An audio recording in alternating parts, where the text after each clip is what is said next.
He had gone out and traveled and fought against the death bat, but after a gruesome fight and near-death experience with one, Fex only just managed to come out on top. He thought with him being at the top of his class, he was ready, but it seemed like it wasn't the case. He was embarrassed, though. Before he had left the school classes, he had told everyone how easy it would be for him to achieve such a task.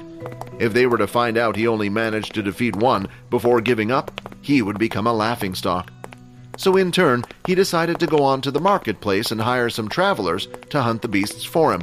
With this, he managed to gather most of the crystals needed to make the ring. But his last traveler who accepted the contract never replied. In the end, it was all thanks to the Blood Evolver who placed the crystal in the marketplace that he was able to craft the ring.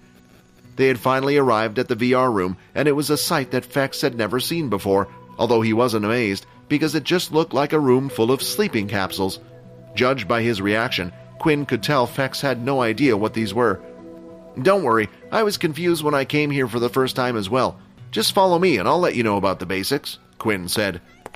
They went to the counter, and Quinn paid for both him and Fex to play in the capsules for a few hours. Quinn still had plenty of money left from the crystals he had sold earlier.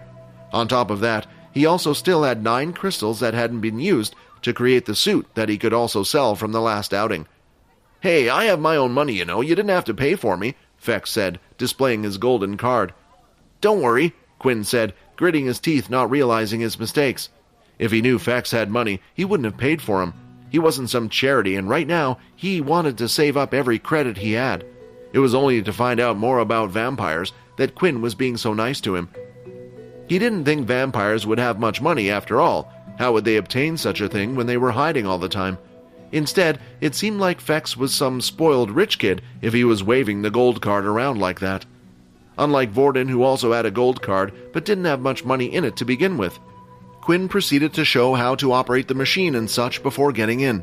He then took note of his capsule number so it was easier for him to add to his friends list. They both got into the pods and logged into the game. Fex's whole mind was then transported to the large, empty white lobby space. "Wow, what is this?" Fex said. "Was I teleported somewhere? No, it can't be. It feels a little strange from what Quinn said. Only my mind is being used to control this. Wow, this is amazing. I wonder why the other vampires don't use this."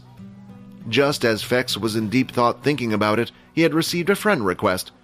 "User ID Blood Evolver would like to add you." Fex carefully looked at each letter of the word in front of him, one by one. He needed to make sure what he was seeing was real. "Blood Evolver? No, it can't be," Fex thought.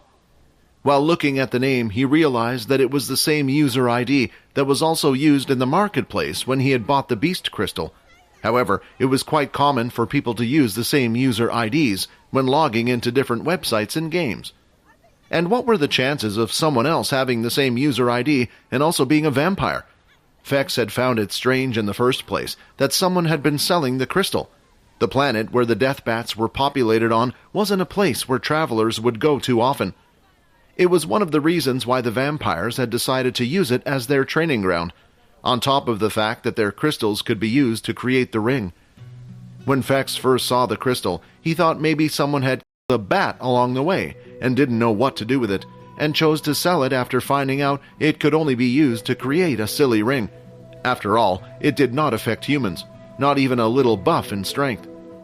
But now, thinking about it more, all sorts of questions started running through his head. If Quinn was the same person, what was he doing on that planet, and how did he get a deathbat crystal? Fex knew his strength, and he wasn't strong enough to beat one. And even if he was, why wouldn't he keep the crystal for himself and make a ring of his own instead of using that silly umbrella? As of now, nothing was making sense in his head, and thinking about it was starting to make it hurt. He accepted the friend request, and immediately Quinn was transported to the same white space that Fex was in as well. "Foxy Fex?" Quinn said, looking at his username. "What, you don't like it?" Fex said. "Better than Blood Evolver. What are you trying to do? Tell everyone out there you're a vampire?" Quinn laughed nervously back.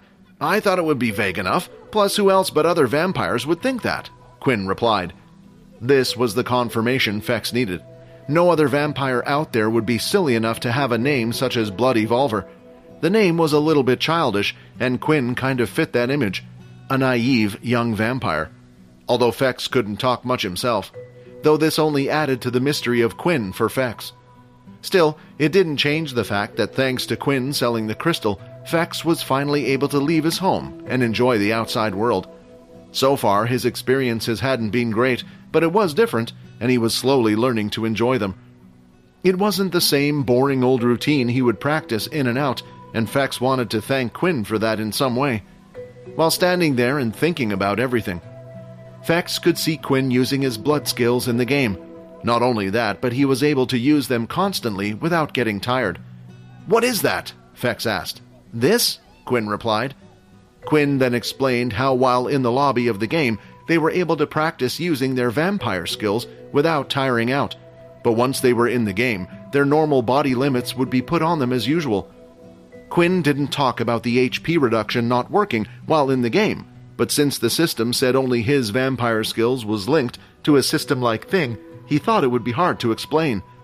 After trying out a few skills here and there, Fex had a big grin on his face.